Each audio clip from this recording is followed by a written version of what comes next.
ito yung Zurich, connecting the old and new cities. So ito yung old city na tinatawag nila. Nag-divide na siya ng sapa or ilog. Tsaka yan yung mga old city. Marami ding turista na puntahan ng bakasyon. Tsaka ito nila dito na mga maganda naman. Yan, pasyal dito. Tsaka, ito yung bridge na nag-uugnay dito. Ayan. May emergency. Tingnan natin kung dadaan dyan. Hello. Pala.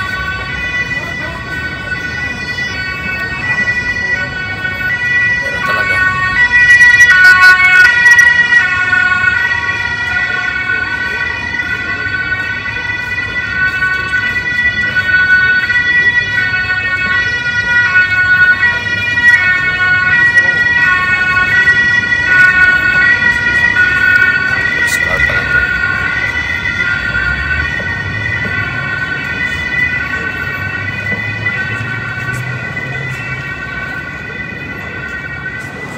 Dito tayo sa kabilang kanto.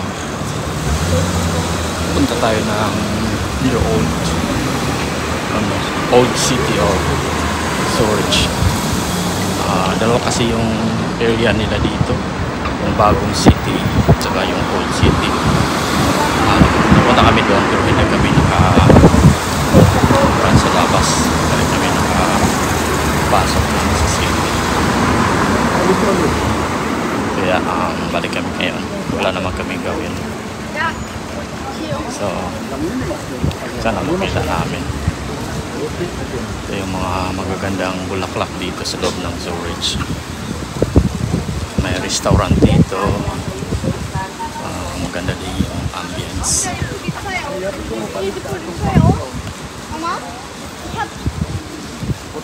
Yung mga old buildings nila. So, mga old buildings. Saka doon mga maraming nagsashopping. Yeah. So, old buildings din ito.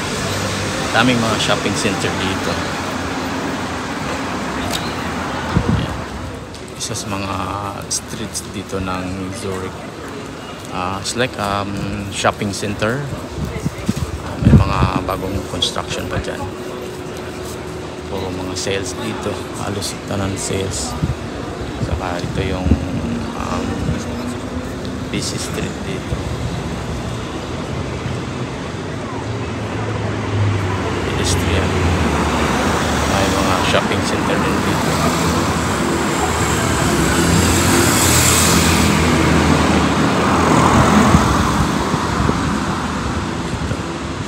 Center.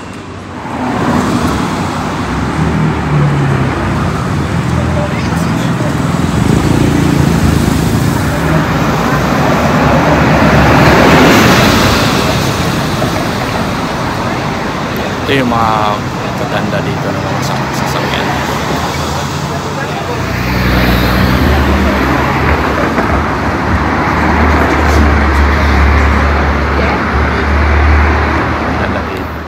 Daan na naman kami dito. Yun ang pinakamalaking plug ng Switzerland. Ayan.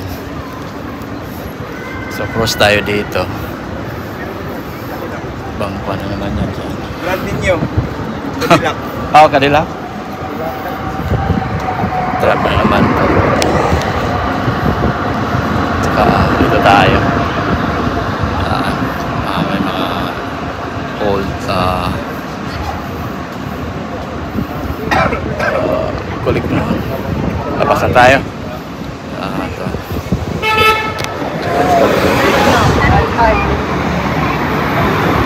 Ito yung pinakamaganda dito sa Zurich or maybe anywhere in Switzerland. Meron silang fountain sa labas. Tap water. Direct talaga sa puso. Pwede na nimo inumin ka agad. Ayan. Saka dito na, marami din kuwan dito. Mga turista. Ibang kuwan na naman dyan. Kalye. At dyan, yung fountain. Pwede ka mag-inom. Diretso. Itong isa sa mga klase ng mga puno ito. Parang po, ano siya, pole. Nakahulog na dito. May tram na naman na darating.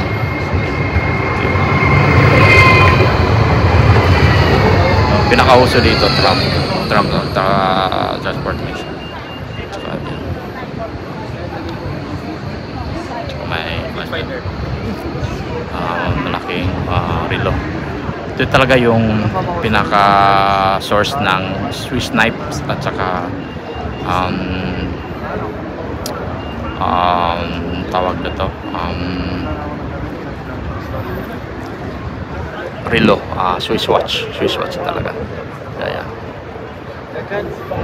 Ganda talaga. Ayan. Ito yung isa sa mga busy streets ng Zurich. Dami din nagsha-shopping dito. Nagka-shopping center. Malinis siya. Daming nagsha-shopping. Saka yung kwan dito, may tram. Ito yung tram system nila. Dami din nagsha-shopping. Ayan. H&M. Palis na yung tram. Yan pa rin to sa Zurich, Switzerland. Ito yung flag ng Switzerland, red with a background of cruise. Yan. Ano naman yan, tram system. So it's like a station, may station siya dyan. So dyan yung masakay yung kuhan dito, mga pasahero. Dami ding pasahero kasi maganda yung public transport ng Switzerland. Halos hindi siya masyado matraffic kasi daming tram system. Maraming tao pero hindi matraffic kasi kahit saan ka magpunta may silang mga tram system. Pero yung cable nila nasa taas. Sa France kasi yung cable na nandoon na sa baba. Ang dami pa rin mga shop goer nagkuhan dito sa shopping dito. Yan, dami. Yan, tsaka yung tram system dami. Yan, meron na namang darating tram system. May train ako na nagustuhan na ganda ang kulay. Sana dadaan dito para makunan ko ulit. Dito pa rin tayo sa Zurich, Switzerland. Marami na tayong nakukuhang mga video dito. I-edit na lang natin para makita natin yung video. Yan, ibang kuha na naman ito, ibang rota. Yan, tree system. Ganda.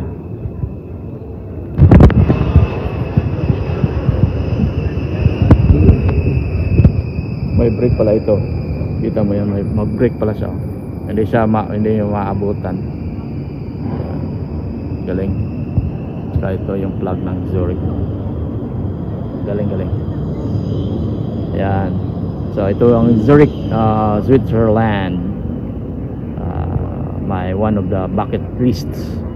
And dream comes true. Ayan, may convertible pa dito. Convertible. Maraming mayayaman dito. Ayan, marami ding turista. Ito yung chocolate dito. Naka-cake siya. Per kilo ang binta nila. Ayan. Grabe itong pan ito. Yung cake, chocolate nila dito. Ayan.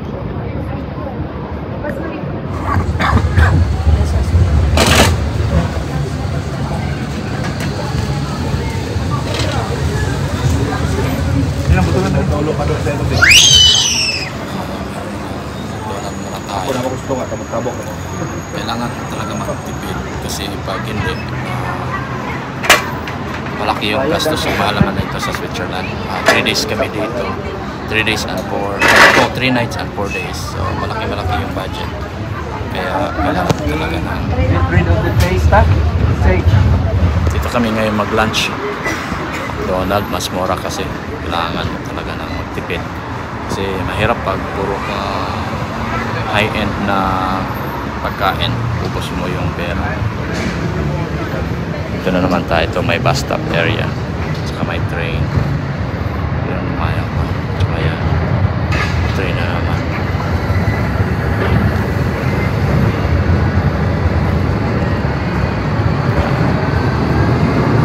Ganda ng pagkagawa ng transportation nila dito. Hindi masyado matraffic. Kasi maganda yung pagkagawa ng transportation system nila dito. May maliit na car pa. Tingnan mo yun. May train na naman. Ayan. Ganda. Kaya yung sa kabila meron ding train. So ilang train ito. Hindi ko makuha yung statistics nila kung ilan yung train. Kaya halos nakatram ka na. Hindi ka mahirapan. May village pala doon. Hindi ka mahirapan magkuha ng sasakyan kasi lahat ma-accessible sa train or bus or Uber or taxi. So maganda yung mga sasakyan dito, Mercedes-Benz, Volkswagen, may tram na naman, maganda.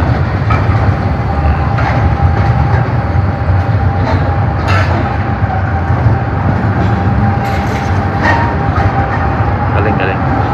Maganda talaga. Ito yung Zurich, most populated city of Switzerland. Yung capital pala dito is Bern. Halos lahat, kanto-kanto. May mga tram.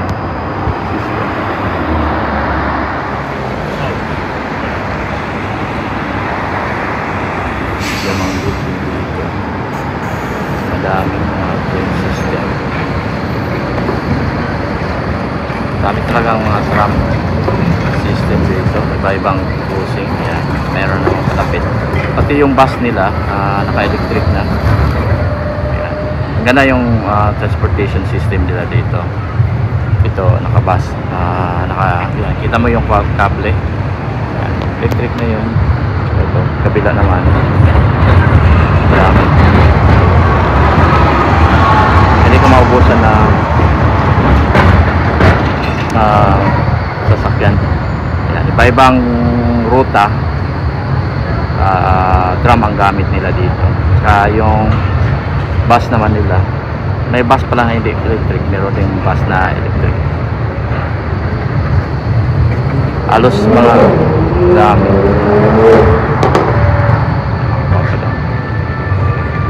Emergency. Tingnan natin, makuha na natin saan ba yung dadaan. Kabila kasi